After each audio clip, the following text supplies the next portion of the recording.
So first, absolutely. and I was let's dig it all up. Oh, no. True. You'll never guess. So sidebar. Yes. And also, I feel like I shouldn't have to remember everything. I know. Actually, I have to talk about this. 3, 2, 1. Hi, everyone. Hey. I'm Alicia. And I'm Meredith.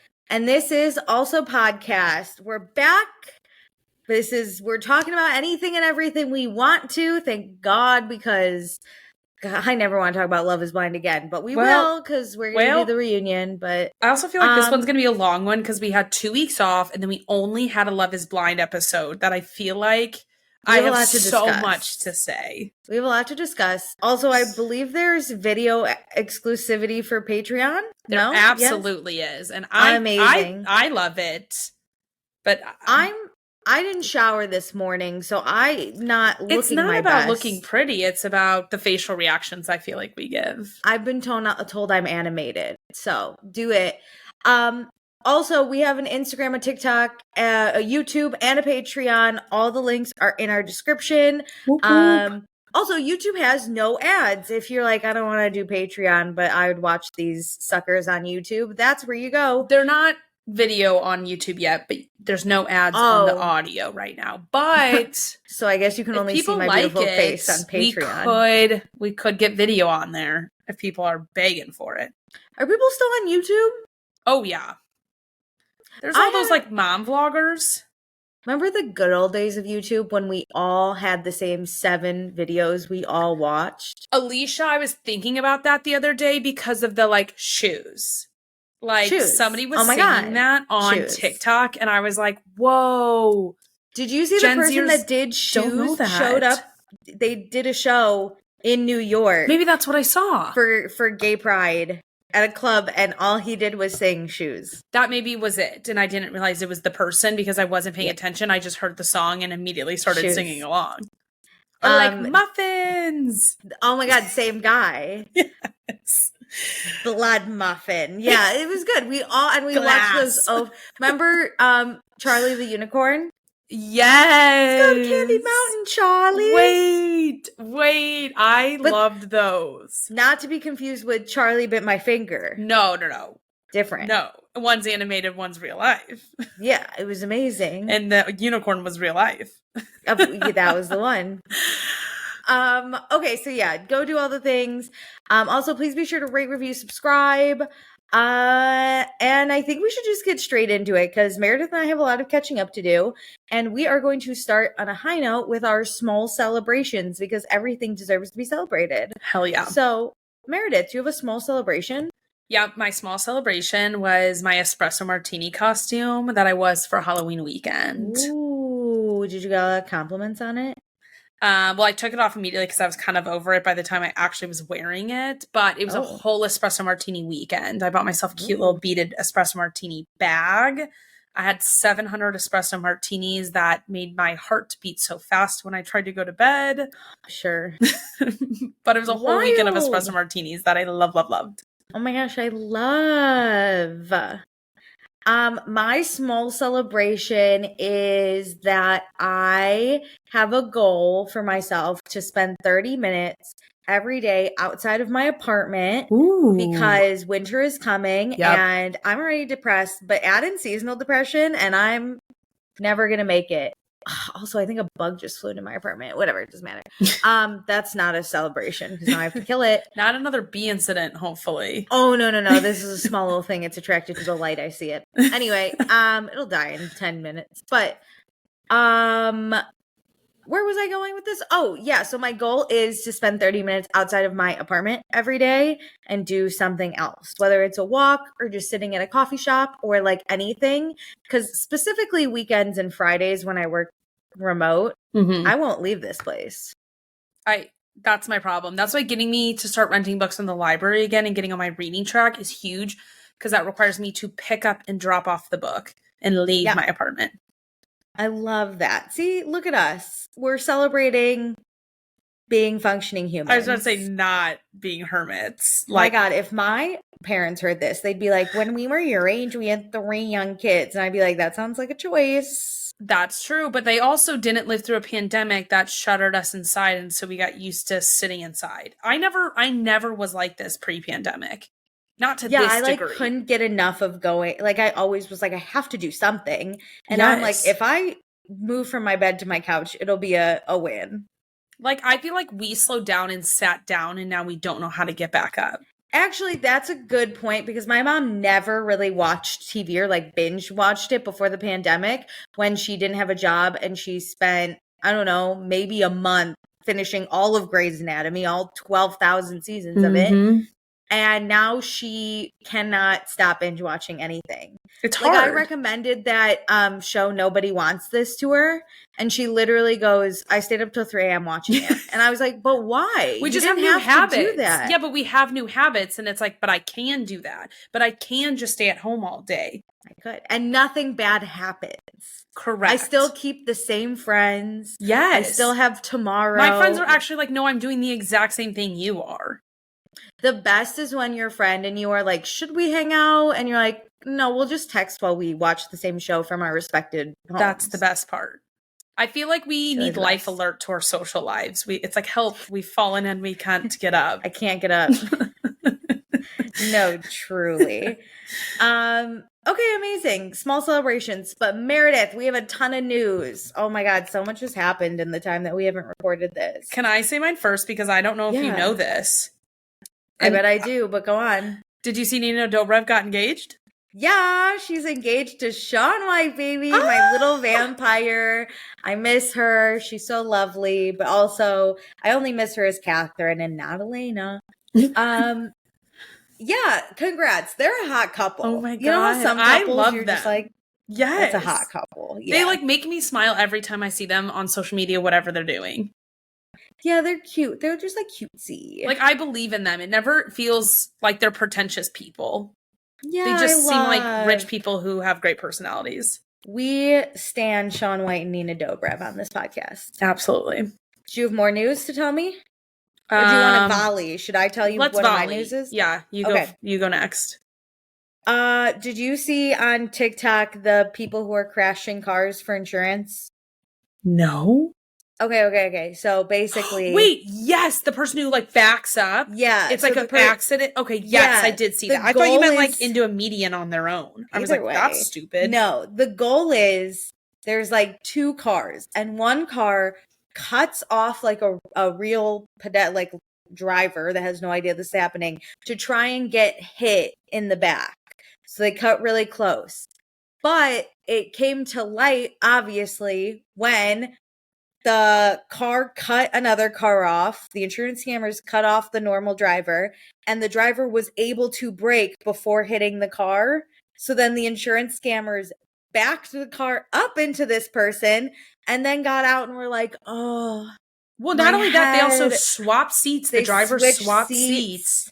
And then the driver went with the other car. The other car picked up the driver. Mm-hmm. Which my only question is like, why would you switch seats? Either way, someone hit someone. What people have said is that the actual driver who did this is the like actual scammer who finds people to let them do this on their car. But that guy's probably gotten like confronted with this before, and had so many incidents that it's not believable. So you do this on somebody else's car and you make it look like they're the one driving. And so you are like the professional crasher, and then you make it look like the actual owner of the car is the one who was driving at the time, and they get all the insurance money, but they're going to like cut you a check of, let's say 20%. It just doesn't work with Dash. You literally backed into this woman and you were still like, oh, let's try and play it off. Like, I know, but that guy then saw the video and he was like, fuck. Yeah. But then they did it again. Oh, it was crazy. They did it again? Yeah, another person with the dash cam, but this time, like, they cut him off and the person did smash into them. Was it the exact same people? Yeah. Yes. I'm pretty sure we couldn't get a good look, but the getaway car that picked up the driver was the same one. Yeah, because they clocked the plates. That's the thing. It is a massive scheme. Yeah. It's just, ugh. I understand you need money, but you don't need money this bad. Because I think their goal is to damage the car, but obviously not too much. in a sense, you just drive around with a broken car now, and you have insurance. You don't want to total your car. Yeah. That doesn't help you. You just want the income. Insanity. It's weird. Anyway, that was my first bit of news.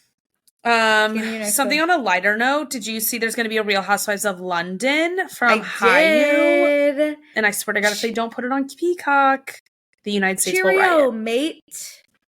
We're going to London. I'm excited. We love an accent.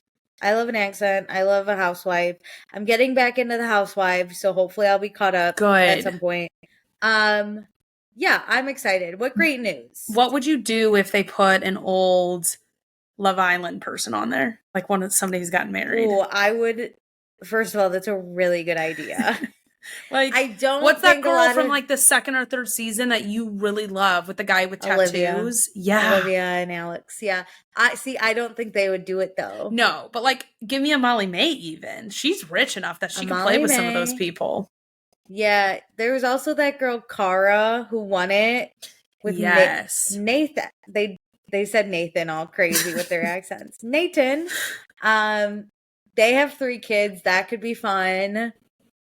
I think though they're gonna just go for ultra rich. So like, I don't even know any people in London who are like ultra rich. Do you? No. That's gonna be interesting. And it's always interesting to see like the cities they pick. Like, remember when they announced Salt Lake City and I was like, what a dumb fucking city. I know, but I didn't realize, like, I'll say the wealth, but the culture. I mean, I kind of knew obviously the Mormon culture, but I didn't realize the vibes that were happening within that city. Yeah.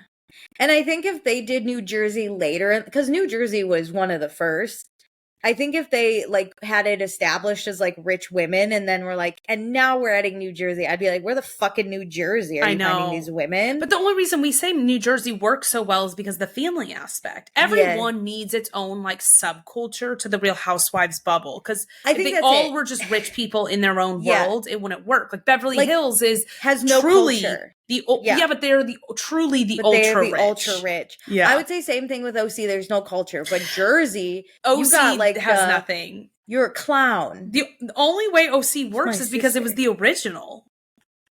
I agree, and New York is just again ultra rich. It's like that's why I think it's floundering these days. But yeah, you got to go with culture. I need like prim and proper ladies. Like, I need adjacent people to the royal family. I need people with titles. But they're not going to want to make a fool out of themselves on TV. I don't know, though, because on this season's upcoming season 3 of Peacock, there's like a Mountbatten, which was like a Lord Mountbatten on the cast, and he is somehow related. I don't know what the lineage truly is. I didn't look this up, but to Prince Philip's, like Queen Elizabeth's husband, he was a Mountbatten. So I need that level, like where you just kind of have this because it's slowly like dripped down. I need just below the true royals. I guess I just need them to fight and stuff. I miss a good fight. It just depends. It depends on who you cast, right? Like Dallas, you could have probably had a great housewife and it just never really worked. But like Potomac and Atlanta are just underrated, but those are so good. They looked into doing a Chicago one and that just like floundered pretty quick. You gotta have really good culture and you gotta make good casting decisions. It is really hard because they are struggling with New York this season. I think like the new generations of it is that people don't want to be canceled, so they're a lot more cautious about what they do on camera, which it doesn't work. Like you kind of need to like risk it for the biscuit. It's okay to fuck up on camera. You just have to learn how to like apologize. Take accountability. Yes. And so I think the new New York is scared to do that. So you need people who are willing to fuck up on camera. You need a friend group that like actually is solidified, because some of these seasons, like New York, none of them are actually friends outside of this show. And that's rough. And like my friend just started watching Potomac from the beginning and she's like, I actually love how they're kind of all friends and they all kind of like want to make it work. Like half the show is them yelling at each other and someone going, we need to do it. It's like almost like, will Mom Talk survive? It's like, we're friends. We can't fight like this. Yeah. And that's just what I need. And yeah, I just get from New York. They don't care about each other. You can't have the whole cast not know each other. Like that's the beauty of slowly bringing in new people is like, okay, yeah, like those people are new to you sometimes. And so then you like start to build some long-term friendships. Have one connection. Like, this is... Or the group itself is connected for longer. It's all about group because look what happened to Jersey. Like they were going to cancel that shit. And now Teresa and Melissa are like, no, we're friends. And I'm like, I don't believe you. Recast. Okay, speaking of Jersey right now, two things on that. Jennifer Aiden came out and said that like she was on the cast and Andy Cohen himself, like that she's staying on the cast. Andy Cohen was like, she's not. I was like, how embarrassing. Like you're making these public comments when like nothing's truly been decided. That actually is going to work in your like against you because she's a nightmare. She was already caught leaking stuff to the press. Those like the early episodes. And then 2, did you see that Teresa and Gia were selling used handbags on TikTok? Yes. Yes. Like, tell me you don't have any money without telling me you don't have any money. Because Louis stole all your money. Yeah. Like, it makes me so mad. And actually, this is top of mind because I was just watching an Abbott Elementary episode where 2 of the characters were like, New Jersey's my favorite show. And they were like watching it together and they're like talking about Marge and like Teresa and Melissa. It was so funny. But I was sitting there going like, yeah, honestly, the only one I want to see is Marge and her mother. I love Marge. That's my whole personality. I love her because she's like willing to be a bitch and say the things that are on her mind unapologetically. And Marge Sr. Put the 2 of them on my TV. Follow them around. And you know what? I think cheating is wrong, but I weirdly love the story of how her and Joe got together. But Joe's also like such a gem. Like he's the perfect husband where he'll fight sometimes and then Marge is like, can you shut the fuck up? And he's like, all right. and of course Jen was like, you emasculate your husband. Shut the fuck up, Jen. We rule our husbands. You don't, bitch. Listen, I only associate with women who degrade their husbands. Who run their households. Yes. No, good time. Amazing. Great news. Yes. I just have one more news thing. Me too. I actually don't know if this is true or not. But rumors? I saw something on TikTok where a girl found out her boyfriend was cheating on her and then I know where you're going with this. Drove him to Mexico, but he is undocumented. He's undocumented. And so she trapped him in Mexico. But again, I don't know if this is real. She is the one who posted the original story. And I think she said that it happened like a year prior to her posting. Which is probably good because that's illegal. Is that illegal? Yeah, some lawyer. I found the story out from a lawyer who was like, shut up. This girl, as funny as it is, she could be in big trouble for this. Why? I don't know, because you're fucking with someone's life? I don't know. Yeah, but it's not legal to fuck with someone's life, right? I don't know. I literally, I saw, he began telling the story, and I immediately forgot him. I wonder if it's deemed as kidnapping across country lines. Maybe. I bet there's some argument that you could tag it to something, but I think just on its head driving somebody across the border is not I love that legal. She doesn't regret it, and I would just... I'm kind of team her. I'm wondering what happened since. I love these stories, but give me some updates. I gotta know if this dude's still in Mexico. Because it's not like she's gonna ship him all of his stuff back either. You have nothing. Also, her saying they were gonna go to Six Flags or something.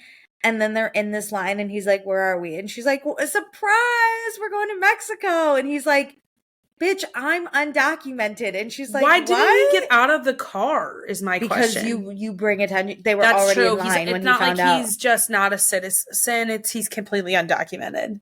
Yeah. And so at least I think they would actually get him on a plane and boop him across that border. If he crosses back to Mexico, he at least can like figure out a way to come back to the US or like live his life in Mexico. But I think if he gets caught in the United States, he becomes if you get like, he would get deported, documented, and he's deported in a and different then you kind of way. can't come back. Yeah, at all. Then you're on a watch list. You've got to sneak back over that border. Yeah, do it. Not funny, but funny. Look, it's obviously a very high political time, but like, correct. We're all jokes in, because we're not doing jokes aside. We're fully going jokes in. He had a year. I wouldn't be crossing now, but he had a year. Did you do it? Did you come back? Very true. Can we interview him? I have questions. Speaking of jokes in on this issue, did you see the video of the guy scaling the wall at the border and how easy it is? Was he white? Yeah, he's like, it was like on the America side. And there's like, man can scale the wall? There's like a ledge where it's like, oh great, so you can stand on the top, so you can like have a resting point. And he like starts to like fake go over into the Mexico side. And the girl was like, well, I guess actually it probably was still in US soil because most of the fence sits well off of the border actually. But the girl was like, all right, don't do that. But it is, the way the fence is built or the wall is built, it is actually very easy to scale it. I bet Trump built that wall. And he's like, it keeps them all out. And then there's a white man who's like, hey, for funsies, let's see what I can do. Where was Border Patrol? That was also my question, because I would just be scared. Just to get in trouble. In general, if you're climbing from the U.S. to Mexico, no one's going to stop you. Yeah, like how many people are actually climbing from that side? Yeah, and like if he has get me out of here. If he has his passport, he could easily come back. I know you were like, how many people are climbing? And I was like, well, I'm considering getting out, so we'll see. Yeah, but you might as well drive with all your stuff. Yeah, that's the thing. If this guy has a passport, he could easily just come back. Yeah, he just like climbed to the top, and I was like, oh no, that is really easy. That reminds me of the news reporter who went to the border of North Korea from South Korea and was like, "Ooh, look at me! I'm in stepped into North Korea," and they were like, "No, please don't, because they'll shoot you." Yeah, but there is there's a neutral zone that I think. Yeah, but not for like people to go in. It's that there's military on both sides. You step foot on that, and both sides would be shooting you. I know. Like, I just remember it was years ago. Like, my mom was talking about it, and I was like, what's wrong with... Like, it was before I knew what was happening with North Korea. I was like, what are you talking about? And she's like, you can't go to North Korea like that. But yeah, this newscaster was like, look at me, I'm in North Korea now. I don't play with that. Sir, no. So, just to build off of this, because this is how our podcast Jokes goes. in. Jokes in still. My sister is such a... Like, okay... She's dumb. We'll put it that way. As in, she loves to just say shit, and then you go, but that's really dumb of you to say. And then she'll double down on it. So, like, for example, she also doesn't pay attention to the world. Like, when I tell you, when Joe Biden was running for president, she goes, who even is this guy? And my mom goes, he was Barack Obama's vice president for 8 years. And she goes, he's friends with Barack Obama? And I went... He was second in command, baby. If Barack goes down, that would have been our president. Yeah, that was the dude. You know. So, so my sister knows nothing about anything. But there was one day she was like, "My dream is to go on vacation to North Korea," and I went, "You're never gonna get that dream because you're not going to North Korea." And she goes, I could do it. And I was like, I mean, physically, sure. But like, you're not coming back. You don't actually know about North. Like, did you ever read about that guy that did the American that was in North Korea and like ended up dead from prison camps that he was in? Because he ripped down a poster and that's an offense there. Yeah. And she was like, I wouldn't touch anything. And I was like, oh my God.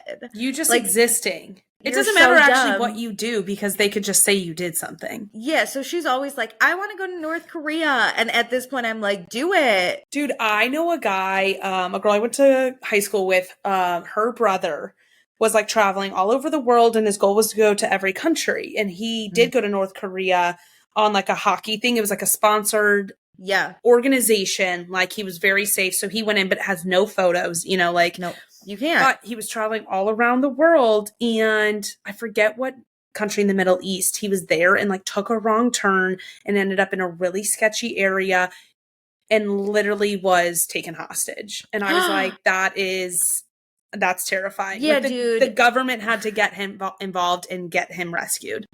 Yeah, no, like fuck that. Like I think of it lives rent free in my brain, and I think about it every once in a while. Whenever I think about solo traveling, I'm like, Meredith, we cannot do that type of solo traveling as a woman.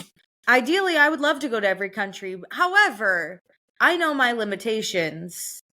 And I like to take pictures on vacation, and I like to enjoy myself. And I'm not enjoying myself if I'm going to a country where I might die because I breathe the wrong way.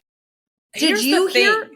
Okay, you go first. And then I have another story. I know there's that joke that it's like, oh my God, if I ever got taken hostage, they would get so annoyed at me that they would just like release me. No, they would American kidnappers. They would simply kill me. They would be like, she is so annoying. We don't need her. Those are American kidnappers, okay? The North Korean kidnappers don't give a shit. Yeah, like that's just the man with candy that you took from the van. He's releasing you. Yeah, these people are not. The guy that's like, I'm going to make you my wife. And you're like, regret for you, sir. Yeah, no. I'm like, you can make me your wife if you have Bravo playing nonstop. All jokes in, that's an American kidnapper, okay? It's different in different countries. But wait, there's another thing, though. There were 3 Americans that are, I think they've probably been executed by now, but they were on death row in a African country because they helped stage a coup and try to overthrow the government. Okay. But did they actually? What happened? It was kind of wild. So when you dig into it, the dad of one of the Americans lives in this African country. Okay. And this son was invited by his dad to like come visit for spring break on college. And then he was like, hey, can I bring my best friend? And he was like, sure thing. Stop. And all so all jokes in, the 2 of them go, plus some other guy that spring break in Africa, it'll be so much fun. I went to spring break in Guatemala. I believe spring breaking in Africa could be fun, but when the story is, I know where this subtle foreshadowing to being executed.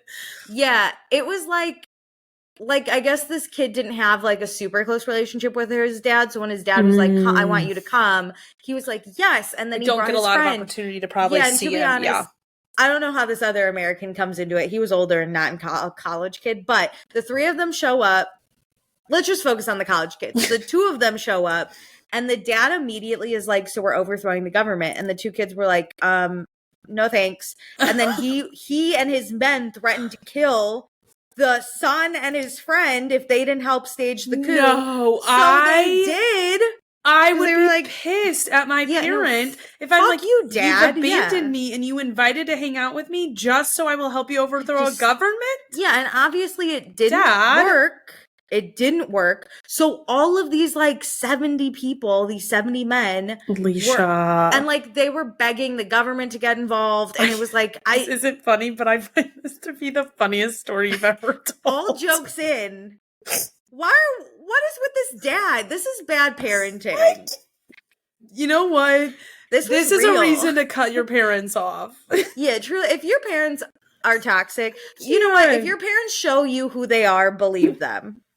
If your dad abandons you for a different country and then invites you to stage a coup, no. Question it. Mom, is he a good guy? Should I go hang out with him? Wait, so we got executed? I actually don't know. Last I read on it, it wasn't looking good. This isn't funny, but like it's not. The jokes we're saying are so funny. We're saying all jokes in, okay? We're telling you we're not a serious podcast. This isn't the breaking news you thought you were gonna get. We already voted and did our civic duty, okay? Now we're here to tell jokes. Oh my God. That's true. I need it really light because my therapist is very concerned about me on election day. Oh my God, my therapist is also concerned about me. She's like, what are you going to do? I see my therapist on Tuesdays, so next Tuesday is going to be a day for me. Yeah, but at least you get that release. I scheduled a cooking Zoom with my best friend because she needs to learn how to start cooking and going to the grocery store. So our first one is going to be on Tuesday so I can be distracted. Oh, amazing. See, look at us. Oh, that's funny. Do you want more laughs? Should we? Wait, I have one last thing, and it won't take long, but this will segue us perfectly into your book club. Did you see there's going to be a new clique book? Yes! Yes! Yeah, let me tell you.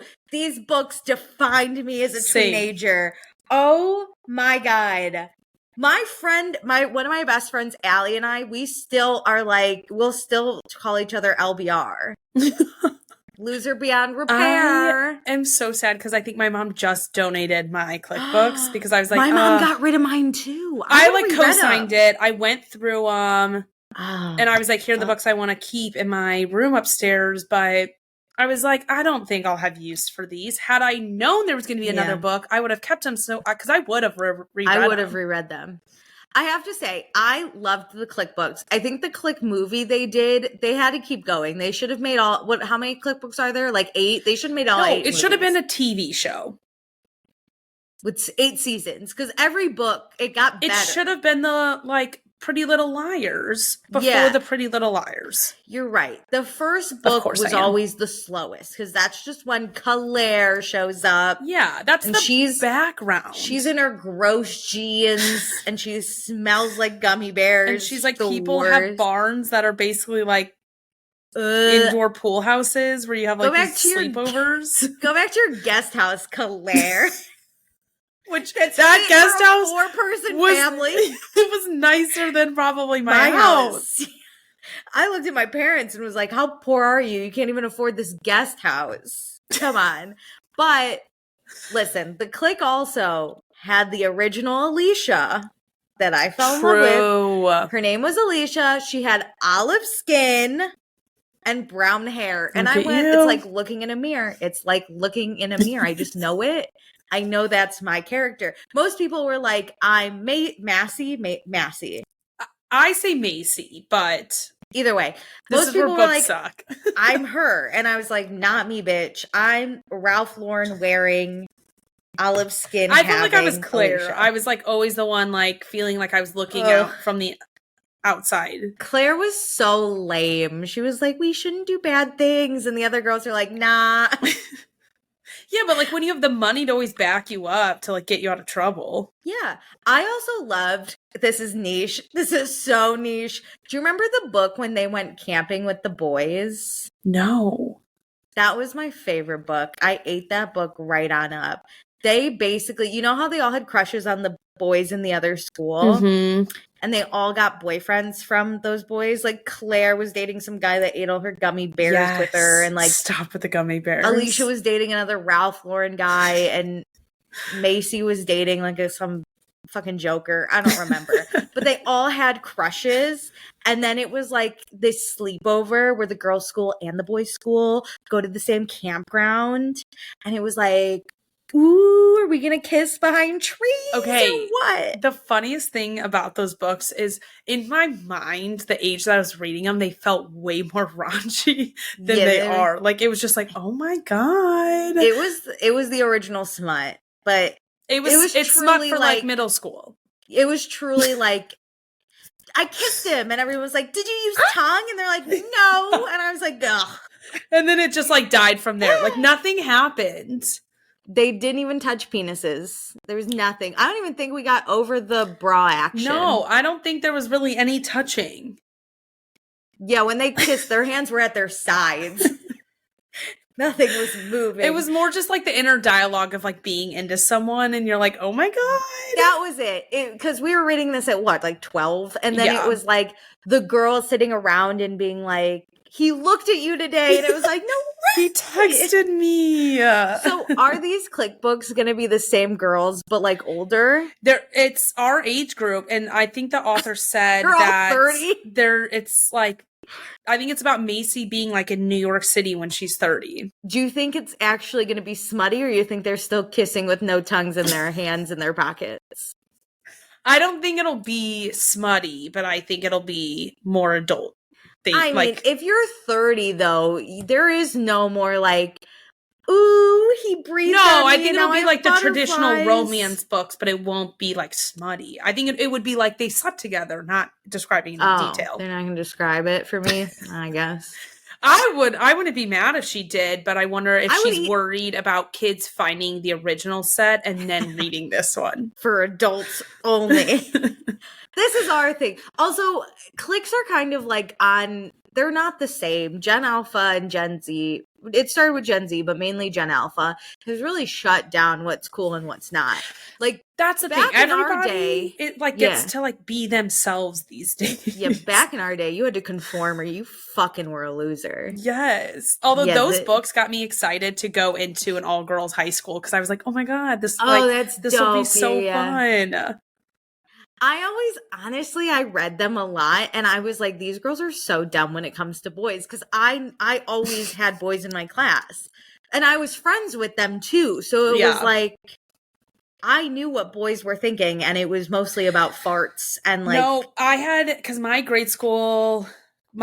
actual grade school class was like 35 people and only 10 of them were boys. So like the girls overruled the boys whole time I was in grade school. So there were slim pickings first off amongst all the girls. And then, I mean, we knew people from other schools, but it's not the same, like compared to my boyfriend goes to another school. Yeah. Day in and day out. And then in high school, it was separate. So by the time I went to college, it actually stressed me out to be in classes with boys again, just because I was so used to not thinking about them. Yeah. On and like school everywhere. Hours. Yeah. And then like being around, I was like, okay, I need to like change how I think about my day. Like I used to like go see boys. And so then you could like prepare for it. Maybe that's also why the clique was kind of wild to me. Like I would read it and they'd be like all day long, they're just dreaming about these boys who they never run into. And I was like, they don't know the gross things that boys do all day that like annoy you. And they would like text them all day and stuff. Like that's how mine was. Like we all had laptops at our high schools. And so like we once you knew somebody's email address, you like could find out everybody's because you could like figure out the like how it was formed, and every school did it differently. But you would email your friends all day because you weren't allowed to have your cell phones, and then people would like we all used AIM even in high school because.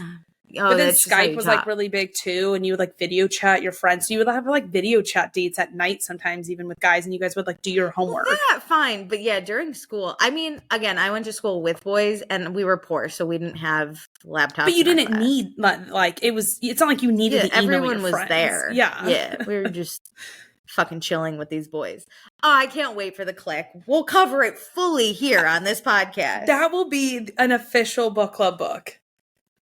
Oh my God, when does it come out? Do we even know? I bet it's a while, so we have some time to warm up the book club on Patreon. But that can be an entire podcast book club. Wait, that goes right into my book club. Tell me more. Wait, do you want to mention what you're reading first? Because I have a lot. I was about to say, I know you're about to unleash on your books. It's been a while. I read The Courage to be Disliked, and I just want to say this really helped me.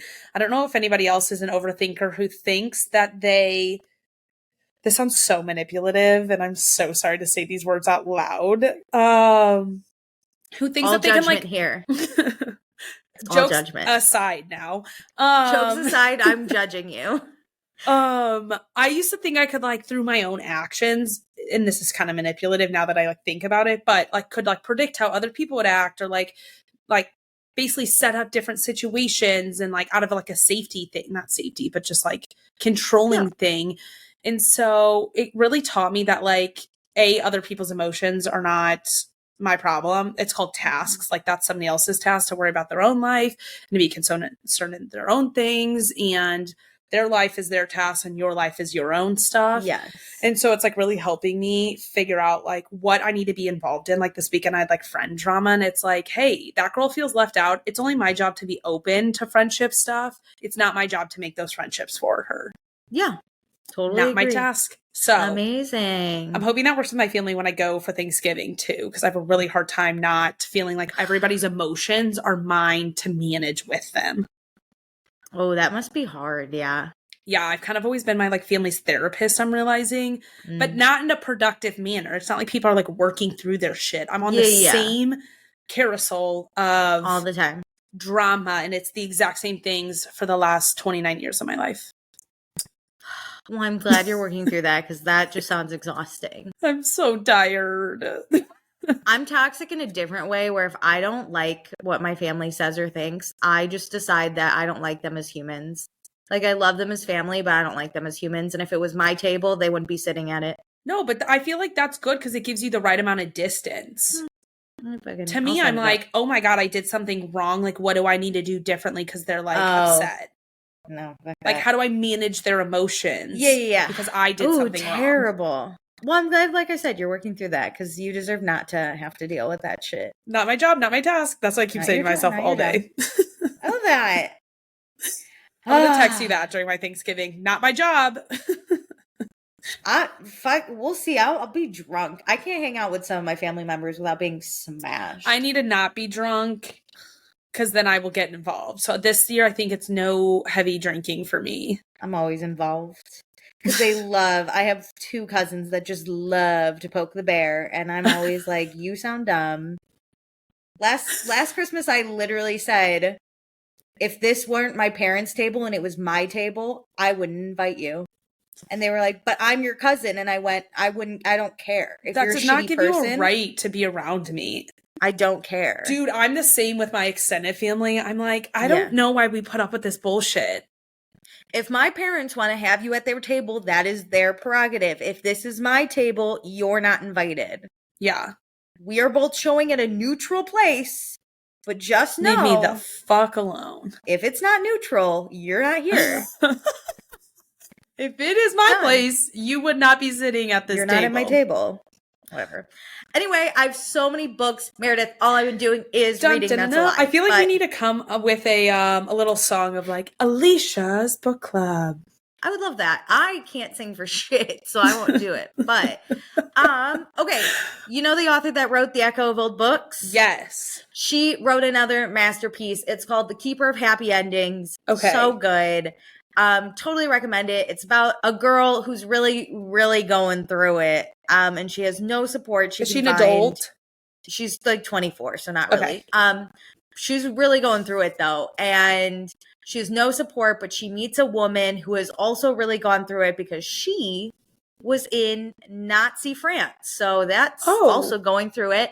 And they help each other through the trauma. But the end, there's twists. The way you're not going to see what happens. No, I like that because... Yeah, you'll never guess. I like that. That's one of the things I liked about the Echo of Old Books. Like, you could just kind of tell where some of the story was going on the books being read, but the overall where are they now story, it was hard. Like, it wasn't that predictable. Like, there was one twist I totally called, and then a different twist happened. I was like, the fuck? Now this other twist is in this twist, and I didn't see that coming. It was crazy, though. Does the author play with time like she does in Echo of Old Books? Yeah. Yes. She goes back to Nazi France and then... Wait, I love that. To present day. Okay. Yeah. And it's also, I find historical fiction really interesting when it's from particularly a woman's point of view. Because it was such a different time. I find it very interesting. Like when I read The Nightingale, I thought that was so interesting. And like, how do women get involved in war efforts? It's all very interesting. Anyway, so I recommend that book. I also want to say for spooky season, I read all 3 of The Housewives because they're going to be turned into a movie with Sydney Sweeney and Amanda Seyfried. The first one is. So I decided to read them and they're fine. I mean, they were good, but also like not.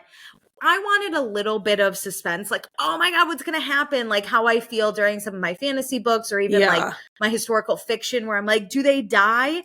This was like, do they die? This was very just like, I hate everyone and I don't know. It just like gave me creepy crawlies, but it was fine. It was a good read. There was 3. They were all spooky. The third one was by far the worst, but the other 2 held up pretty well. I'll say.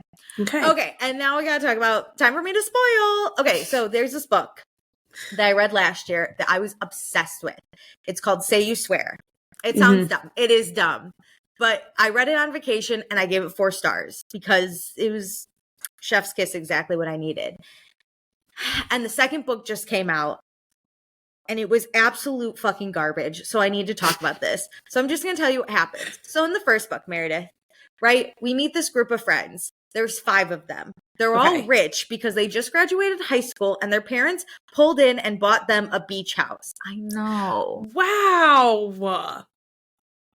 I know. So they all have a beach house. Okay. That would be a dream life. I would happily take that. Yeah. So there's 5 friends. There's Ari and Mason. They're twins. Mm-hmm. Twin boy girl. And then Mason has his... this is a co-ed house. Oh, it's a co-ed house. They've all been friends for so long, and like their parents are friends too. Yeah. So they grew up together, but there has to be at least one romance. Yeah, Ari and Mason are twins. Boy, and then you have like they're all best friends, but like Ari's best girlfriend Cameron. Mm-hmm. And then on the boys' side, there's Chase and the other guy. I can't remember. Let's call him Dylan because I can't think of his fucking name. That's okay. Okay, so you got Dylan and Chase. So 3 guys and 2 girls. Yes. Okay. So the boys are all really into football too, and these 5 kids are all going to the same college together. Woo! Who saw that one coming? So we learn Ari's kind of our main narrator, and we learn she has a crush on her brother's best friend Chase. Okay. But Chase has never seen her that way. It's been years, and Chase has never expressed any interest in Ari, right? Also, her brother would kill her if something happened because he's very protective. It's just hard, too, because if you've been friends for that long, there's more to risk. So unless it's obvious, you don't say anything. Yeah, her brother is very protective because of, like, some family shit I won't go into. But he, like, doesn't want anything to happen to his sister. Okay. Like, he's so protective. So, whatever. They're at this beach. Ari's crushing on Chase. Chase is kind of like, ooh, you know. Ari's really taking chances too. That I was like, girl, you should stop. But then this is the time to do it. Like, yeah, you're going to from college, high school into college. Like, you could just, it's a fresh start. You're so feeling if shit brazen. hits the fan, yeah, you can find a whole new group in college. They also do have a few moments where we as readers are like, is something, but nothing ever does happen. So we're like, we don't know. And then, she ends up I don't remember the exact timeline, but she does end up sleeping with Chase because he does like her, right? But then after he's like, this was a mistake, like we fucked up, and she's kind of like, oh great, my virginity was wasted on that. No. So then she's like sad girling, but then she meets this football player that's also at the beach. His name's Noah, and Noah's like, hey, why are you sad? And Ari's like, nothing, just boy stuff. And Noah's like, yeah, I see that guy fucking staring at you across the way. And Ari's like, God. I don't know. And then they find out they're going to the same college. Noah's just like older. He already goes there. Yeah. And so he's like, yeah, I'm the quarterback on the team. Like, excited to see you and your brother and his friends. Like, I'm sure we'll run into each other. But you could tell there's like something there, but you're like, it's kind of friendshipy, I guess. It was weird. So then yeah, Ari's really sad that Chase doesn't love her, so she ends up like leaving the beach house. So then we pick back up in college, and Ari is sad girl in her freshman year of college. She is not going out to meet up with her friends. She barely goes to her brother's football games because she's always sad. And her brother's worried. Her brother's like, what the fuck, dude? Like, it's you and me. You and me against the world. And her girl best friend who she rooms with is like, please come out. And Ari's like, I'd rather sit alone. Does the brother know her and Chase slept together? Okay. That makes more sense too. The girl best friend might, but no one else really does. But all the friends are picking up on this, right? Yeah. So then one night, Ari does feel really bad that she's been kind of a bad friend. So she says to Cameron, her best girlfriend, she's like, I'm going out with you tonight. And Cameron's like, thank God, because I met a hot football player and we're going to meet up with him. No, it's Noah's best friend, but Noah's also there. That's exciting. It's the 4 of them. And Ari, of course, sobs her face off over Chase. She's so sad. And Noah's basically like, hey, look, it seems like you're going through a lot and you don't really have anyone to talk to because you're talking to me about it. So like anytime, I'm here for you. And she's like, okay, that's really nice. And then like she's hungover and he brings her breakfast the next day. And then these two start hanging out. And like they're just friends, right? They build a beautiful little friendship. But Ari starts coming out of her shell. Like all the football boys like live in this house together. It's so weird. And so like Ari goes over there to hang out with Noah. So her brother's at least like, okay, you're out of the dorm. That makes me feel better. So things are happening. And then Ari's like, I think I like Noah, you know? I'm skipping over a lot. There's a lot in between. She's like, I think I kind of like Noah. And she tries to be like, no, are you ever going to kiss me? And Noah's like, I want to, but I can't just be a rebound with you. Like, I like you way too much, and I'm not going to do that. Like, he's basically like, I'd rather you never love me than just love me for a moment. And she's like, obviously she loves him, and they get together, and it's very cute. But then Chase is very jealous. Like, he's upset now. So now he's making little comments that even her brother is like, what the fuck, dude? Like, my sister's happy. Why can't you be fucking normal? Whatever. But Noah's a really good guy, like, kind of perfect. Yeah. So they're like living their life in college. A lot of shit happens. But then I don't remember exactly the fight, but Noah and Ari get into some fight about if she loves Chase or not, and like blah, blah, blah. I don't remember exactly how it goes down, but Noah's really upset, and he's like, I need a minute from you. I just need to like gather my thoughts. Oh, also Noah's going through it because he doesn't have a dad or siblings, but his mom is in the hospital and she's dying. So, oh my God. He's like, I can't deal with you also not, you using me it can't happen. Yeah. Right, like I need space because I'm already in this whole emotional trauma. And like, I also can't, I'm now worried you're going to leave me potentially for Chase. Yes. Like, are you in love with him? And I told you, don't get with me unless you care about me so much. Yes. So Ari feels really bad, but Noah's like, I'm not going to answer my phone. He completely just like, I need space. But he tells her, he's like, I'm ghosting you right now. So he blacks. And she is so upset. She is like losing her mind. She can't believe. So she goes to the football house to look for him, and he's not there. So she finds a keg instead and decides to drink. That's what does when they have her problems. Brother is like, live your life, girly. But then Chase is like, can I talk to you? And she's like, no, can you leave me alone? And he's like, no, I can't. So then there's like this big argument. The 5 friends are all in the front of the house now arguing. And then Ari yells, and she's like, you took my virginity and then left me, because she's ham sandwiched. So Mason, of course, punches Chase right in the face. Right, like, rightfully deserved. Bro. And Chase is like, I didn't think you'd want me to date her. And Mason was like, I just want her to be happy. If you're going to hurt her, then don't date her. But if you're going to love her, like, you already crossed the line. And if you're that into her, be with her. Yeah, like, what the fuck? And so there's this big thing. Ari's hammered. She's like out of her mind. Wait, so Chase just didn't continue things because he thought Mason would be mad? Yeah.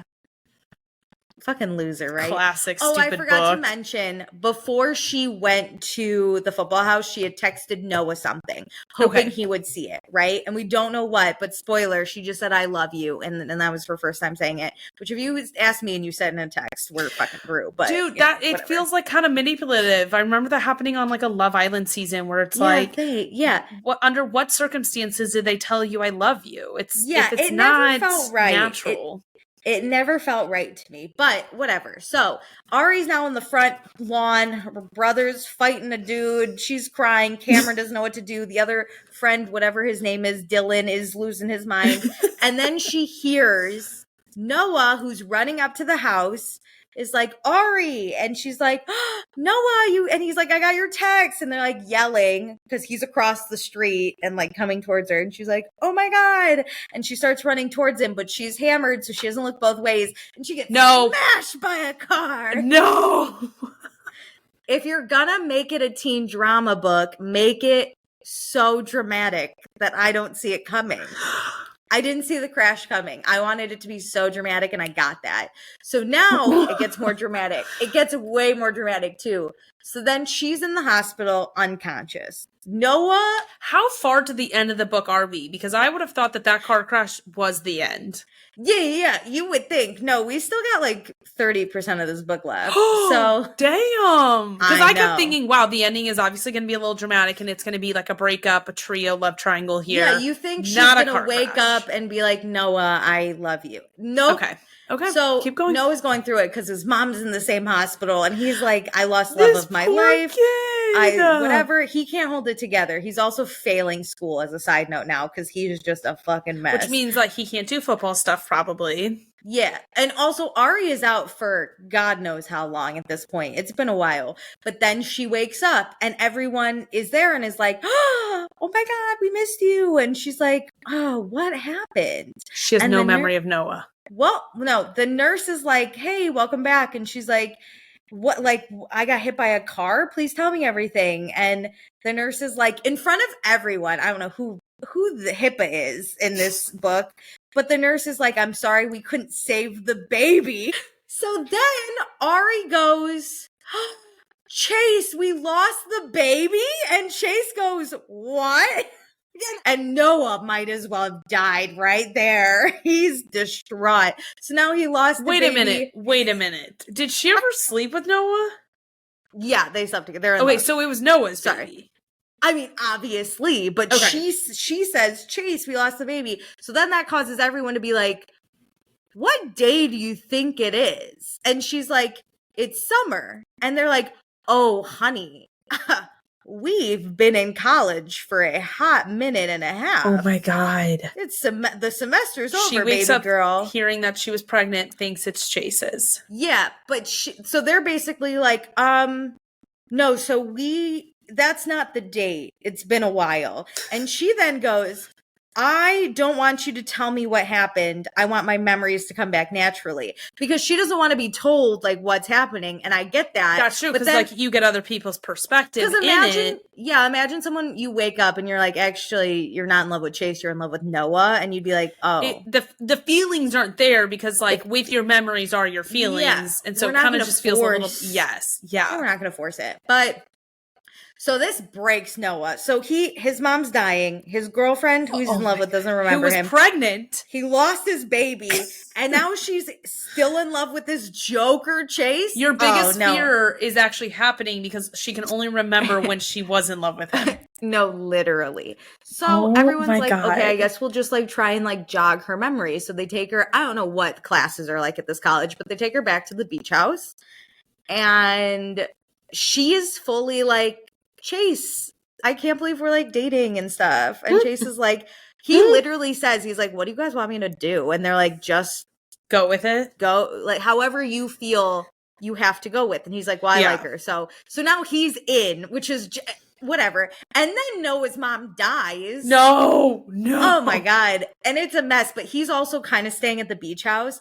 And him and Ari do again establish like this friendship because she's really frustrated in that she can't remember anything and she wants people to tell her, but also doesn't. Yeah. So she's like frustrated. She can't remember. And Noah's like very comforting in that. And because everyone else is like, do you want me to tell you? Because I will. Where Noah's just like, I'll listen to your frustrations, because he's also frustrated with his life. Yeah, but that's how their like friendship naturally was anyways, it seems like. So he's like, no, we're just going to do our normal just in a new way. But then Noah and Ari had made plans to go to the football banquet together, which I guess is a big fucking deal. It's like the football banquet of all football banquets. They were going to like their coming out party. I don't know. But she then was like, I'm going to buy a new outfit for when I go with Chase. And Noah's like, okay, so he doesn't go to the football banquet. And everyone's kind of like, that's great. Tough. But she dances with Chase at this football banquet and she kisses him. And she literally was like, something's bad here. Something smells and I don't like it. And her brother is kind of like, yeah, I'm not going to tell you, but yeah. And so she then is like, I want to go back to school and I want to see my schoolroom so I can remember stuff. So they bring her back and she finds this calendar where on it, there was a big heart over the date of the football banquet that said banquet with Noah. And she went, the fuck is that? And then her roommate best friend was like, you told us not to tell you anything. And she's like, also, why is there a beautiful little dress in my closet already? What's happening? So the best friend's like, listen, here's what it is. And she tells that's just stuff. A fact. Like you were planning on going with Noah and wearing a sports dress. Baby. And then I think her best friend was also like, dude, you were dating Noah. And then she's like, are you fucking kidding me? So she marches right on over to Noah and she's like, what the fuck is this calendar? And he's like, yeah. And then she looks at his calendar and she's like, you have hearts on your calendar too? And he's like, yeah. And she's like, all right, I'm done with this bullshit. Tell me everything. Okay, this is going downhill. Yeah, he doesn't tell her everything, but he tells her like enough that she's like, I feel really shitty. Probably more facts than just like trying to like tell her how she's supposed to be feeling. Well, he's basically like, don't feel shitty. But if you could just leave, like, I just can't do this right now because my mom just died and I'm alone. And I lost my girlfriend. Like, you don't even and if like my baby. You're even if like you're trying to tune into our relationship, you're not there yet. So you can't be what I need you to be. Yeah. So then I don't know, she somehow like picks up a present that she had ordered for Noah. And then she's like, oh my God, I have to find him. And he's, I don't know, by the ocean because this takes place in California. And she finds him and he looks at her and he's like, what's up? And she's like, I remember everything because I read this book I picked up for you. And he's like, what? It was a cookbook because his mom had a bunch of recipes and she put them in a I'm cookbook. sorry, a cookbook brought her memories back? Yeah, that or like some letter the mom wrote in the cookbook. I don't know. But she's like, I remember everything. I can't believe we lost our baby. I can't believe I was out while your mom was fucking dying. I can't believe.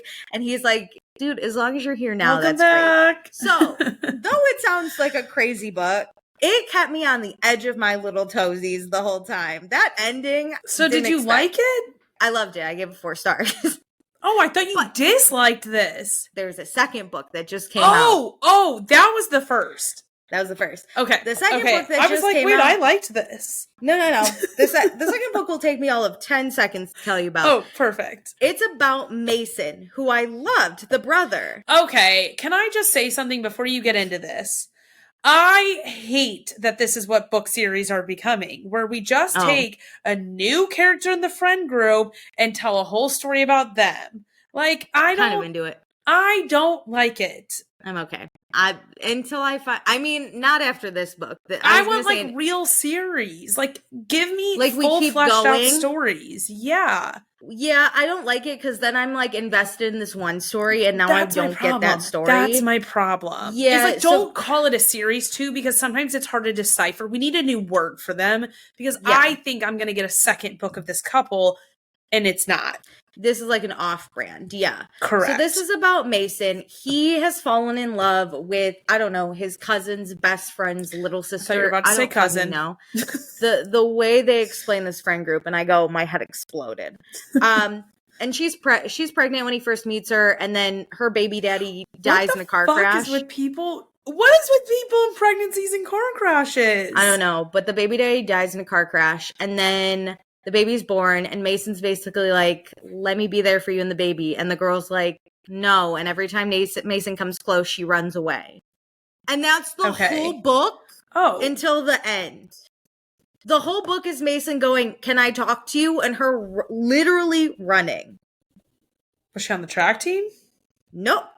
She just gave birth. Oh.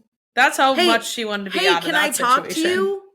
Run. Hey, and then we get flashbacks to like when they were friends / liked each other, but now, which was also weird.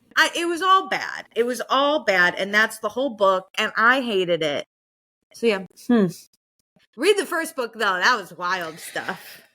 Damn. Anyway, I'm basically done. What are you watching? We got to talk Love is Blind reunion. Ugh, do we have to? Yes. On record, Meredith did apologize for making me watch this. I did. Alicia and I did voice note back and forth a little bit while watching it. I just didn't want to forget my notes. Alicia was also in a lot of pain. The puns were bad. The jokes were bad. If Nick Lachey graces my TV screen one more time, I'm suing for emotional damage. Why can't they be chill? Why can't they say a sentence without a pun? That, or they talk over each other and like make jokes that don't align. They're just not good co-hosts. No, they're I absolutely... feel like Vanessa could do it herself, but it doesn't work with them together. All right. Okay. Can we go through it? Yes. First up, Garrett and his 180 appearance. What do you think? It didn't look good. He was like, so in my adult life, I found fashion. And I was like, it's great, but it's not good, you know? The actual outfit that he was wearing wasn't giving for me. It felt like he was like trying to be in the fashion space, which I get. I don't mind his hair per se or like his appearance in general. It just is such a 180 for us to watch. Yeah, I just didn't love it. But I did love how him and Taylor are still together. He actually, when we saw pictures of him and Taylor traveling, he had like facial hair and short hair and he looked really good there. I agree. That was really good. Although it was giving me Whitney's husband from Secret Lives of Mormon Wives, the 800 different looks we got. Changing his look up. Yeah, he's a look guy. Okay, let's talk about Tyler and Ashley and his sperm donor babies. How do you feel about him after? Here's my first grievance. Vanessa Lachey was like, "Oh, this is what we saw online. Can you explain yourself?" And Tyler says, "I did nothing wrong, basically." And then Vanessa's like, "And there you have it." And I was like, no. That's the thing. They only focused on whether Ashley knew or not, which I think it is great that she did know. I do believe she knew everything. I do too. But like that doesn't negate. I think the problem is the internet found out later, after they taped this. This is still new to us and we're coming to terms. And I can respect that you helped a friend out, you sperm donated, whatever, and then she got left baby. And you helped out with the kids, whatever. But to say, I'm not talking about it to protect these kids children. And this girl, she spoke out about it and we saw pictures of the kids online. So I don't know who you're protecting. And two, the second kid you supposedly, I don't know. Twins. They were twins that he actually like fathered with her. All right. The second time around, you, I think, sir, made those kids yourself with your own little spermies. I don't think you donated. With your own truly thrusting into her. I think that was a little transaction. There's no turkey baster in that. No. So, like, how was that not mentioned? And, like, if you did that, that's fine. I just don't like this whole, like, the audience doesn't need to know because it's private. It's obviously not private. We've heard about it. That's the thing. So, you chose to say this on a TV show. I understand Ashley saying she wanted this to be an authentic experience, but you've made this experience. It's also for our viewer consumption. So now we've got to clear the air of what's going on. I think that's it too. And I understand people in the public eye to some extent. I believe actors or people who do it as a job deserve some sort of privacy. But if you're on reality TV and this is your fucking reality, also, you're not in a year. We will literally forget about you. Just tell us what happened, and I believe you deserve privacy if you don't ever put things publicly. The minute you put it public, you've made it a public conversation. You're going to find if you're on Survivor. Yeah, don't talk about your kids and who you turkey basted with or not. Yeah. If you're on a show about finding love where we discuss family and family dynamics and what people want out of life, you know what I'm saying? The most damning thing for me is what the mother of the children said, that he was with them the night before he left. That's crazy. You didn't just step in and think about helping and should I be a parent because now they're in a single parent household. Yeah. You were so involved. Well, not only that too, but then it's he hasn't supposedly seen the kids since then. You're a deadbeat parent now. Yeah, because you put yourself in these kids' lives to help out. You chose to be involved. And he said he got involved because he grew up in a single parent household, but now you're forcing that situation onto this woman again. Yeah, there's something I don't like about him. And so in turn, I don't like about her, and I don't like this couple, and they will never be famous in my book. I never need to see them. Because let me tell you, half the people from old cast that were there, I went, who? Why do we have so many people from the old casts? Why do I care what they're up to? Newsflash, I don't. I don't care where Nancy lives. I don't care what Malcolm's doing. Who the fuck is Nancy? I don't care about kind of remember baby. Her, but not really. I don't care about Zach and Bliss having a baby. My God, Jessica. They were the ones that I cared the most about in that group, but still not that much to justify anybody being there. I literally went, who's AD? Why can't we do it like the Oscars where, this is kind of morbid, but the fallen, people, we do a little slideshow at the end. Why can't we do a little slideshow on updates, or how the housewives do it at the end of every season? It's give us just a little clip. Nobody has to speak. We don't need to interview everybody. Just put up a little slideshow at the end of what has happened in the last year of Love is Blind cast. Yeah, because this was an hour and a half, and they spent at least half an hour on these fucking bozos that I don't care about. I don't care anyway. About them. Wait, but speaking of them, what do you think about Bliss and Zach's baby's name being Galileo? That kid's gonna get so beat up in school. Just had a how to understand You if have you to cared. think about how your kids are going to be treated in school. You hate your kid if you give him a name that's easy. Galileo's an easy target. Immediately, Correct. right off the brain, some first grader is going to be like, well, you like space. Let's fucking send you there and smash your neck in. Be like, now he's seeing stars just like Galileo did. Oh my God. Yeah, no, fuck that. Okay, moving on to Hannah and her oh my God, double downing on her being mean to Nick. I respect her saying she's going to therapy. She's direct. She was like, yeah, I'm a fucking bitch. Whatever. I don't like, though, that she couldn't just be like, I'm a bitch. Nick and I just didn't work together, and that's that. She had to be like, but Nick also is the worst. Yes. Like, she wanted to be the one justification for like why she was so like, mean. Oh yeah, we're on her side. And I agree with her that she is more emotionally mature and all this stuff, but that doesn't give you reason to like talk down to him so much. And as there's someone who does like talking down to people. When she was like, I'm just direct. Like, you could be direct, but you don't have to be cruel about it. Like, the way she said it was just, it was not honest. It was just mean. Like, it's all about how you say things. Like, if I said, Meredith, that shirt's not great, maybe we change it, versus like, Meredith, you look fugly in that shirt. It's the worst. Like, it's just like, I can't believe you would wear that, is like what she would basically say. Yeah, it's like all attitude. It's just like. And she was just like, oh yeah, I know I could have handled it better, but it never was like, hey, I'm sorry, I could have handled it better. It was just like, I could not be so harsh.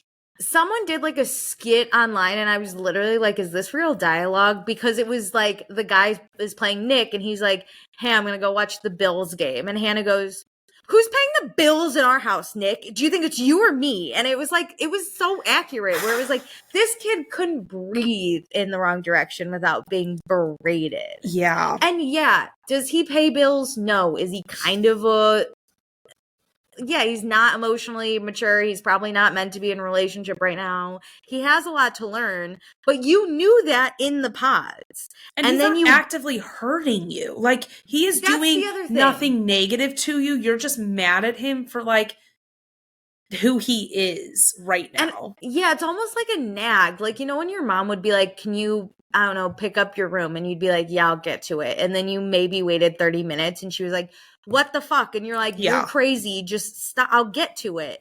That's what this was like. It was like, Nick, I asked you to take out the trash 20 minutes ago and you didn't. But then it went a step further, where she'd be like, why didn't you take out the trash? You think I don't, you're going to make me do it? You think I want to do it? It was like, shut up. I've always taken out the trash my entire life. You've never had to do it.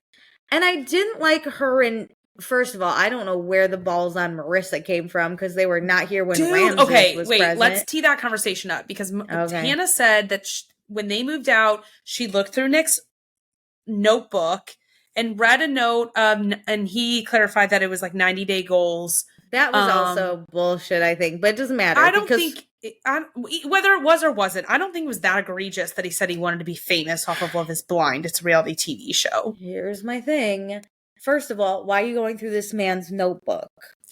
Yes. Violation of privacy. Second of all, okay, he wants to be the most famous person on Love Island, or on Love is Blind. You're not going on this show if you don't expect fame at this point. Yes. You're not clear of these like I don't know, like what you're trying to tag him with, that he's like hungry to be famous. We're in season 7 of Love is Blind. If nobody goes on this.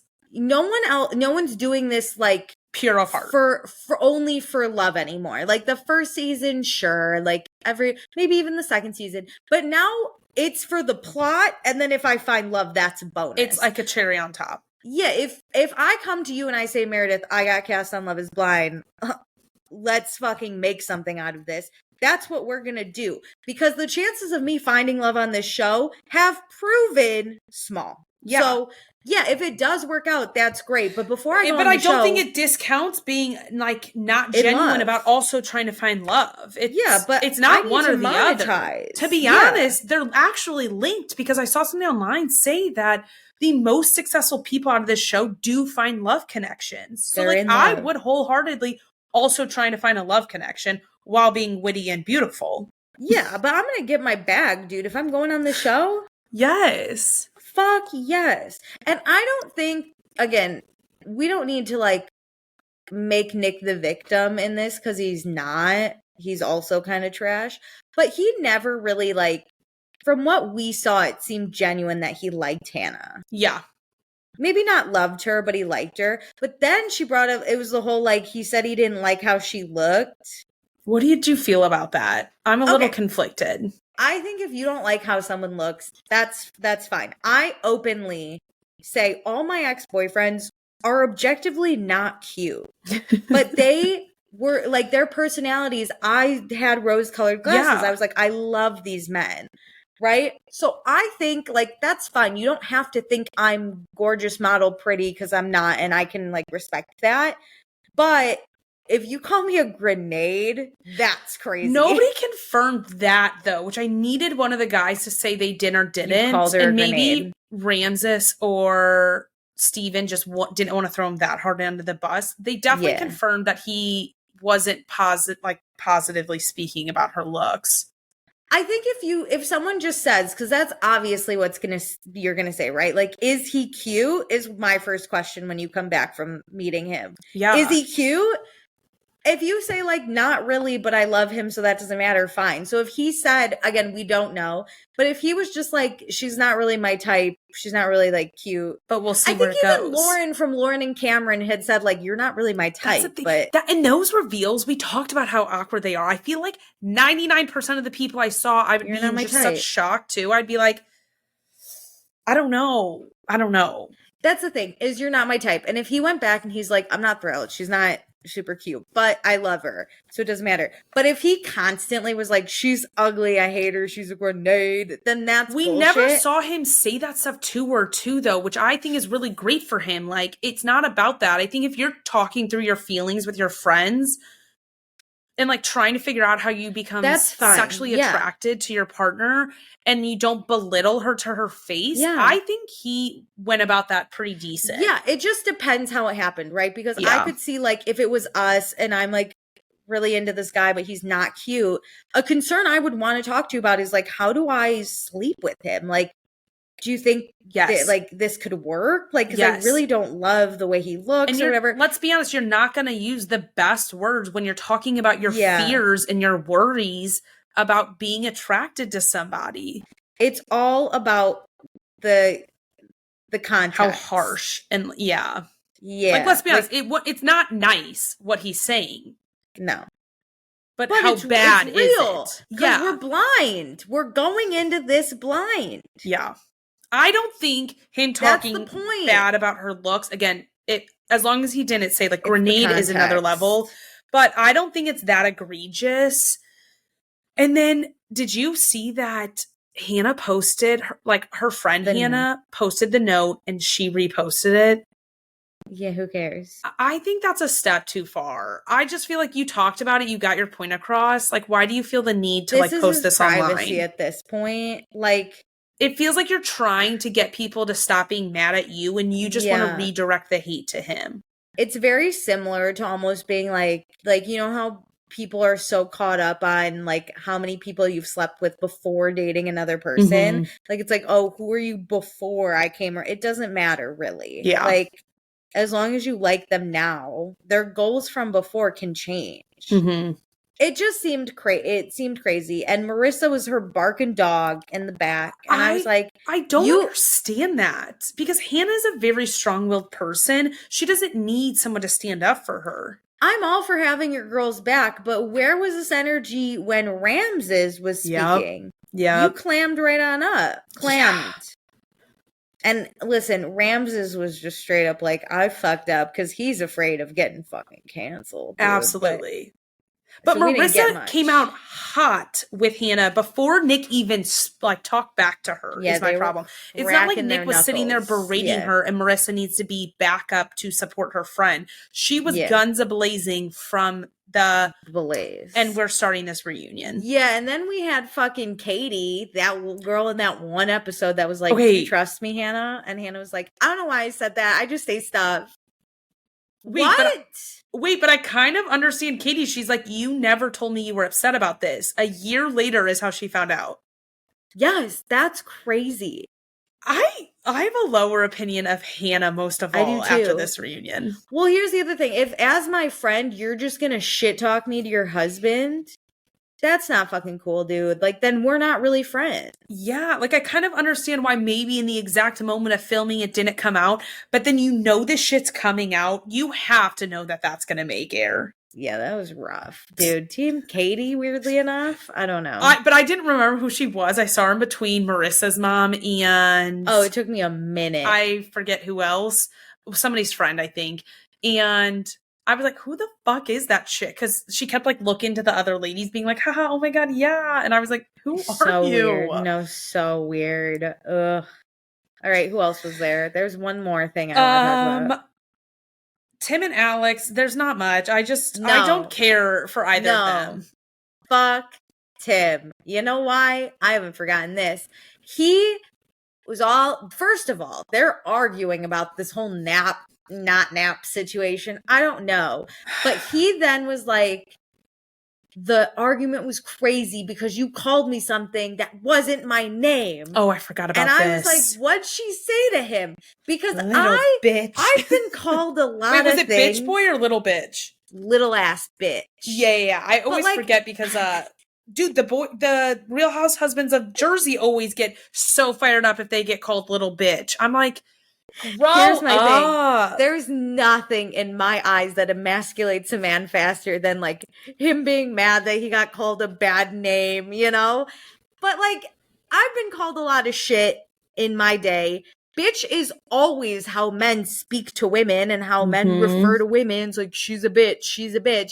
You're called a little ass bitch and you're like, how dare she not talk to me in my name? And they say we're emotional. Oh my god, that was like the dumbest thing. And I never will get this because it's equivalent to when people on reality TV get mad for being called fake.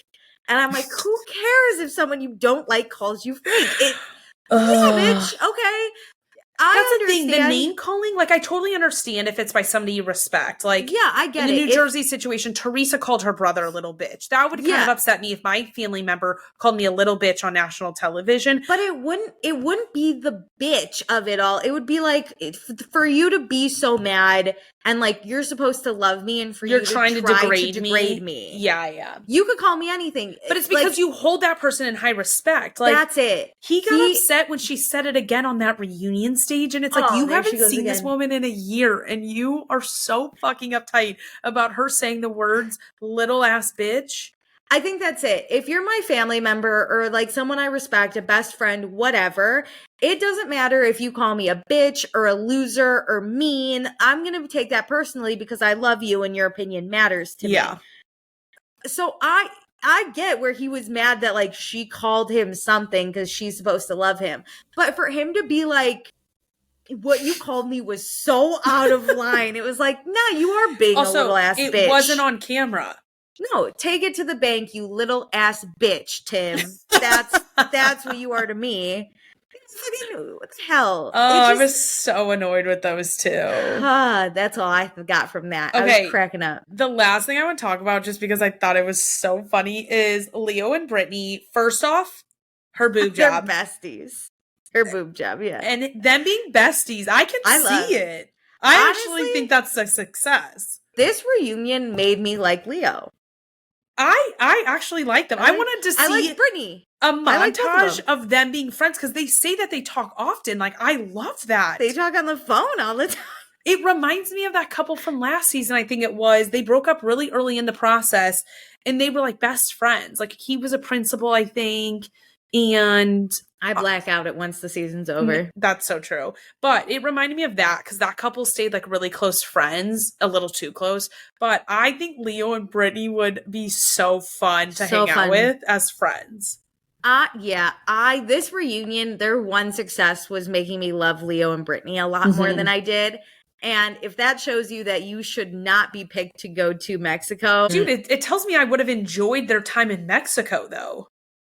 More than like Hannah and Nick. No, because I think once the cameras are in front of you, you're going to fight. You're going to like Like, I think they would have had a tumultuous ending. I think them being off camera, I see what you're saying. They had the ability, because then they're also not pressured with this, like, we have to get married. They were just engaged. True. And then they were like, we just broke up. Yeah. Whereas this is like a time pressure. We have to meet everyone's it's like family an experience you're still in, so you want to like get the most of it. Whereas now, like, they're just in real life being like, it's a normal like dating relationship. Does it work or does it not? We'll just date and I'll introduce you to my parents in 6 months like a normal human. Do you think they got to keep their ring? Like, it was on her hand in those Miami photos. No, I think once they broke up, the producers were like, take it back. The other cast members get to, like, the actual cast members get to keep it. Yeah. I don't know. Who cares? It can't be that expensive of a ring. It's from Love is Blind. It's actually fake. Yeah, it's probably fake. Okay, I have one last question for you, or like a question posed to you that I think would be a great idea if Netflix or reality TV producers are listening. Maybe I should call my cousin up and pitch this to him. The love is trademarked, by the way. If you steal this, we steal you. Joke. All jokes aside on that one. No jokes in, all aside. And we will not get annoyed with you. Trust me, you will be kept. Okay, so I know you're not a huge Bachelor person, but I believe you watched it in the past. But you know, the Bachelor in Paradise, I would kind of like to see, stop giving me these single people at the reunion. Give me a Bachelor in Paradise for Love is Blind. Mm-hmm. Oh, that's kind of genius. Yeah, I was going to say I might reverse the trademark if this was a bad idea, but that's a good idea. So because I was trademark like, hey, standing. No, I think I love AD. I was like pumped to kind of see her, but like it's stupid the updates we're getting because everybody's like, oh, I'm in a relationship and I don't want to talk about it. That's what I don't like. But I love AD. I love Brittany. Like, I think Leo in a more casual setting would maybe it would be less annoying when he flaunted his money.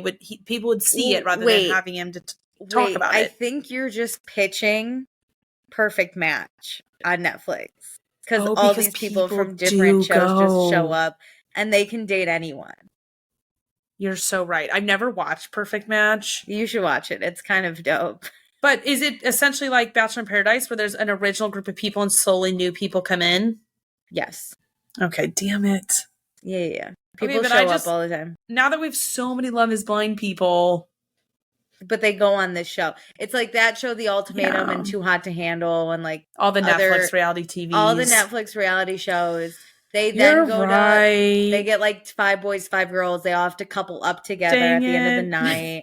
Then they do challenges, and then new people come in. And then what's funny? If you don't get picked, that literally is Love is Blind, and they already did think of it. Yeah, but I've never watched it, so you should watch. I thought about it too. So yeah.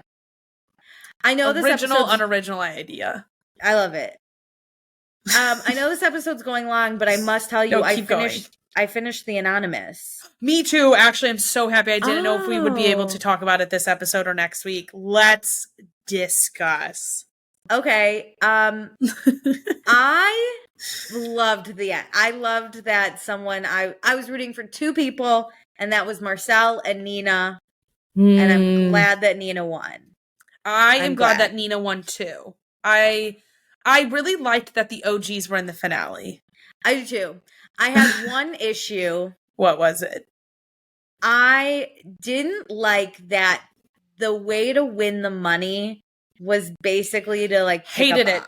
There should have been more skill involved. Okay, I want to, for people who maybe don't watch, but followed us talking about it this season, the end, they whittled it down, and they had like 6 people left. Yeah. Through their like normal ways where they would do that anonymous chat, and anonymous would be selected, people got voted out. Then there was a competition, one person could win safety, and then they went into anonymous mode, no chat. They had chat, no nominating people up. Everybody was up for elimination. Yeah. Somebody got anonymous mode and got to vote somebody out before they all went up and did this like box thing. It's like a bluffing game that they played all season. I agree with that, Alicia. I was so mad because it was 4 people, right, standing up there. Yeah. Marcel, Andy, Nina, and Christopher. Chris, yes. And Marcel, because he was the last anonymous, got to pick the order, which that I think made sense. That was great. But like, I don't know why I assumed they would like play 2 rounds where it was like, hey, one person has an out and then they'll play a second round. I don't know. Yeah, because basically how their face-offs work is there's 4 boxes, 4 people. And they've done this throughout the season for safety, which is fair because, like, y'all were already nominated. Now you're just going to get more safety. But there were always, like, 2 safeties out of, like, 5 or something. So there were, like, multiple boxes you could is all luck. Suss people out. It's mostly luck, reading people's lies or whatever. But here it was like, okay, we'll all pick a box. And then we question them if the box says the win or lose symbol or whatever. And then you could steal a box and then you have to pick a new box if you get a box stolen from you. Because you couldn't, like, hypothetically, Andy originally picked the winning box, right? Yeah. And then Nina stole his box and Andy had to pick a new box, right? He couldn't steal anyone else's because he knew already what was in there. And I have a feeling if Andy got his box stolen again, he would have had to pick a new box. No, I don't think so. I think he could have taken it back from Nina. That's what I think he was trying to portray to Marcel, that he now had the winning box. Oh, maybe. I thought about that. That was the only way Andy could have won. Yeah. Because if he wasn't allowed to do that, then why wouldn't he have just outed Nina out of hatred? That's true. Because I was wondering why he didn't out Nina. I feel like there's just how there was no skill. It has slight skill where I like it as a like safety competition because like there is some things you could do, but to win the whole thing, because you could read people's lies and you guessed right. Yeah, like I would almost like a final, everybody gets new handles, we have a chat, and then like the voting thing as the end. Like I would find that to be more interesting because that the anonymous part was the whole sense of the game.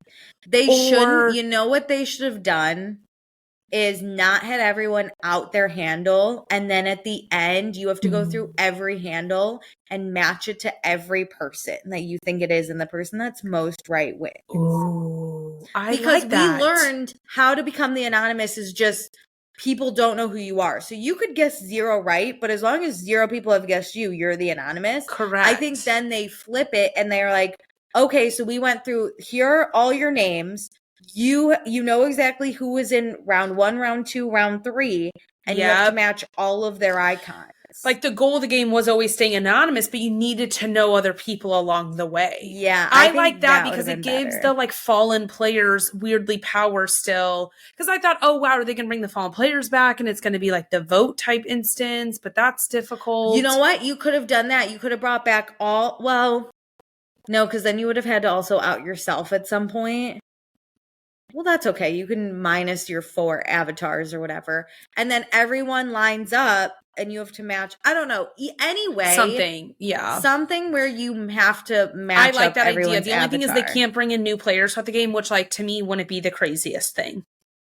Just start with a larger pool. And I like that handle refreshes, but just don't bring in new players because like. Yeah, you still have 3 refreshes.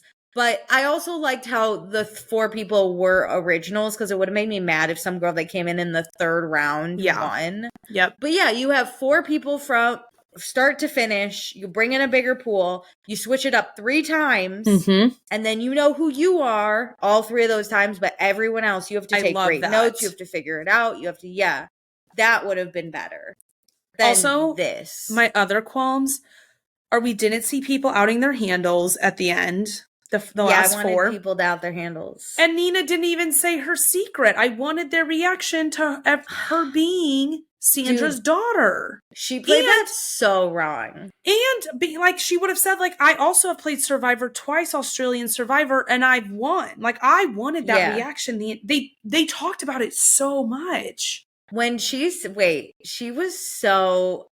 And listen, again, she won, so obviously she handled everything fine. But when who was it? Marcel was like, yo, Jack said that he thinks you look like one of the Survivor people. I would have, because then Nina looked suspicious because she was like, what? My mom's not an outdoorsy person. I've never even seen Survivor. I would have been like, who? Like, I would have looked confused and be like, who is it?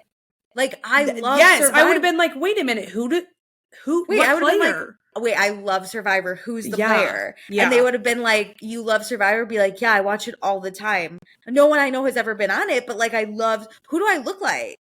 Yes. You know, like I would have been like, and the worst is later she was like, Nina goes, I don't really watch a lot of like game show reality TV shows, but, and then she like says this whole strategy thing. And I was like, girly, you're not playing it cool. No. I literally would have been like, oh my God, wait, I love Survivor. Who was it? Mm-hmm. You know, just like, it's dumb. And they could have said, we were not sure because Jack's not here anymore. She would have been like, I'm going to ask Jack after because that's a great compliment. Did he say I looked like her or played like her? Because yes, who was that's it? a thing. Was it a bad player? Like I would have questioned. Been like, are you making this up? Don't get me excited about this. Yeah.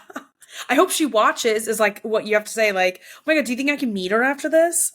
Yeah. Oh my God, do you think she's going to see this? And then I would have literally walked around and been like, I'm actually related to someone on Survivor, you guys. And they would have been like, she's annoying now. She played it wrong. But that's a good idea. But yeah, I was so pissed they didn't talk about their handles and that secret in the end. Yeah, I did though. I was rooting for either Marcel or Nina. Marcel, I think, played a great game. Fucking Christopher. Even Marcel was like, we let his dumbass show up here. My last question for you is, Andy said this as he was popping up for that final thing, is do you think he changed his reputation? That immediately was cracking me up. He was like, if I won this show, it could change everything for me. Andy, honey, we don't think of you as bad, okay? If anything, I think of you as a loyal friend who would do anything to save a music festival. And I respect that. I think this show just adds to your lore on reality TV. I loved in the third switch up too. He was like, I'm going to try and be Christopher. And he was trying, and someone goes, bananas, Andy. And I was cracking up. Like, poor Andy couldn't Andy is so bad at the game, but I need people like that to be drug along. Yeah, I loved when he picked up his second box and he was like, I just won. Or whatever he said. He's like, he said the dollar amount. He was like, I'm 80K richer. Well, I love too when it was Marcel's turn, he was just like, don't take my box. Like, Andy, no. Nina though looked distraught with her box. She was sitting there. Her eyes were like, oh no. She had a big like scowl, and I was like, she looks like she's about to cry. Oh man, I wonder who would be on a second season because it's USA's actual show, not Peacock. So I wonder if Peacock could get some of the NBC people on it. I kind of liked normal people you didn't really know. I don't mind like a Nina who has been on like Survivor, but I don't need legends on it. Yeah, like don't bring someone who's been on more than like 3 seasons of any TV show. Like very unknown. So Bravo's gonna like I don't think a lot of Bravo people should come on. But like I don't mind like Xavier, like more like strategic type focused people. Season, of TV. This doesn't need to be the Traders cast where we bring all these like famous people in from different types of shows. I think Traders works better with famous people. It has to be all, but I like that it's a mix of Real Housewives and reality TV and game shows. Agreed, but all famous. Rando, somehow famous people. Like Britney Spears' ex is going to be on it. Kevin Federline? No, sorry. I think it is. Her other like, ex? The guy she just divorced, like Sam something. Oh, fuck him. This upcoming cast, Alicia. I saw it posted. Fuck that guy. But yeah, I think The Anonymous works really well with normal people. I have to say, though, I was really sad when Jack got eliminated. I was really rooting for Jack. Alicia, I was thinking about him in the finale because somebody said Jack, and I was like, Jack. Oh, I missed Jack. Yeah, he was a good one. But that was good TV. I would recommend that show. I hope they don't fuck it up for season 2. Me too. They just need to workshop the ending. Yeah, the ending was rough.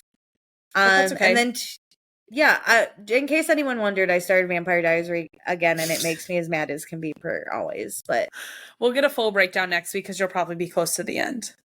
Probably. We'll see what happens. I can't wait. Amazing. Are you listening to anything? Because I'm not. No. Yeah, no. Music just hasn't felt right. No. Actually, I take that back. I've been listening to Feminist Rage. Wait. Like a playlist with just like... Oh, I thought that was like a podcast. I was like, what? No. Tell me Sorry. more. I'm listening to music that makes me... Rage. rage a little, but in a healthy way because women deserve better, you know? Amen. Amen. Yeah. And mostly also Beyonce's Freedom song from Lemonade. Because it seems fitting. Oh my God. But yeah, anyway, jokes all in, you'll never guess where I stand politically. Jokes all Never. in because I can't deal with this life without the jokes being in. I need to laugh through the pain and suffering. Yeah, jokes all in, baby. But what a great show. I missed you. I missed you too. Thanks. What if you just responded and you're like, okay. For a minute, I was like, "What do you mean? We recorded last week," and then I was just like, "We didn't. It was different. It wasn't volleying back and forth like it wasn't this. the same. I know. No, amazing. Well, do all the things. Check us out. We're back, baby. We are so back. We're here. We're now. We're doing it all. So be sure to check it out. Thanks for joining. Bye.